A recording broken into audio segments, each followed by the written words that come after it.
Hey everyone, welcome to Horrible Gaming. My name is Nora and on today's video we are building a canal street with a bunch of different transitions and ideas on how you can also decorate it. Some important information I want to add as we get started today. This canal actually can work for a bunch of different Animal Crossing themes. If you're not doing something that is in the fall season, maybe you're doing something that might be more tropical, this would work for that theme as long as you just change the custom design codes that we're using and the decor. So if I was going to use this in a tropical theme, I would obviously go for palm trees instead of hardwood trees, and I would choose colorful decoration. So definitely keep that in mind if you're wanting to make a canal street. This definitely is not limited to what I'm showcasing today. Today's video will be mostly focused on layout and transitional ideas you can do from canal streets.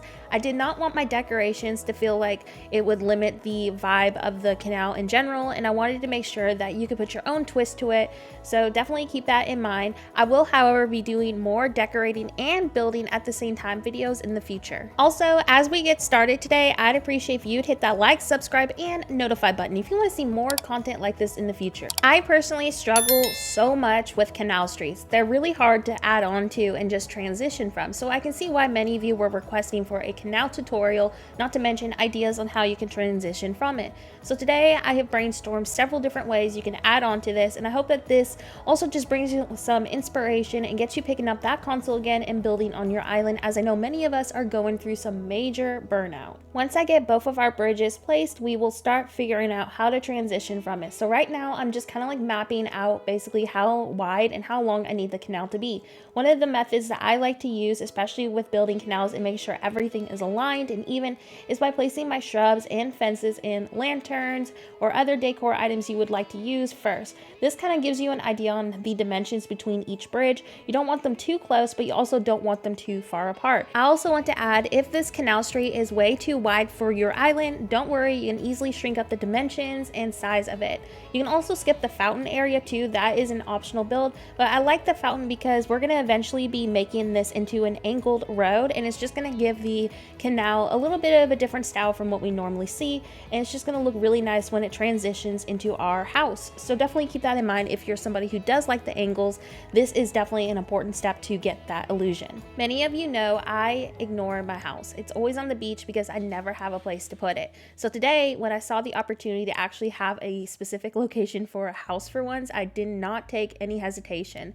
So I thought that at the end of the canal street would be a great location to end the house, and also just gives it a pretty lookout too from one of the bridges. If you don't like that step, you could actually replace that with some villager homes. I would say roughly 2 villager homes on each end of the canal would be perfectly fine, or you could even do a Citycore build. So definitely put your own twist to it. But today we are going to be decorating the house and just mapping that location out for it. Also, for the fountain area, I ended up changing the decor for that, and you're going to see that in a transition. So if you like the Turkey Day stands there, you can totally keep that, but I ended up just making it feel a little bit natural, so I ended up swapping all that out.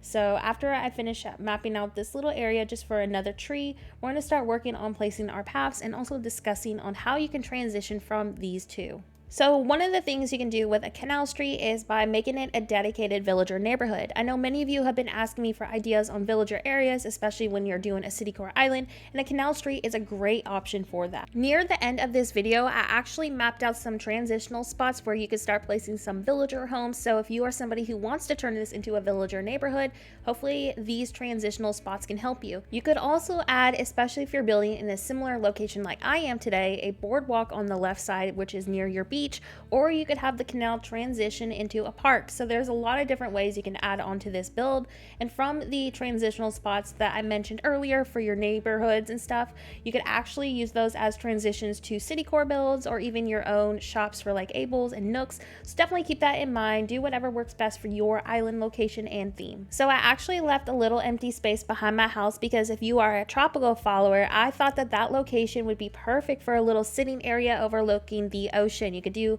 a little beachy sitting spot with a lighthouse, or even a coastal theme. This would work too. So I wanted to leave that little option in the back of the house just in case you are somebody who is doing a tropical theme. This would be a great location just for something that simple, but it really does add to the beachy vibe of the tropical islands. As many of you know, tropical is my favorite theme to do, so every time I see an option to bring in some tropical aspects to a build, I take that advantage as much as possible. So now we're going to do a quick walkthrough of just how the whole entire Canal Street looks. And if these transitional locations don't work for you and you might need to move them up a little bit as needed, feel free to do so. And then over here is how that lookout looks with our house in the distance. I just really liked how this build turned out in general. I am definitely considering on actually adding something like this onto one of my future city cores. Right now, I've actually been working on a new Japanese island behind scenes, mostly because I just really want to improve my Blossom Islands in general. So I'm looking forward to sharing that with you very soon. Anyways, I hope that this video today brought you a ton of inspiration. Let me know what your plan is with this type of build on your island in the comment section below.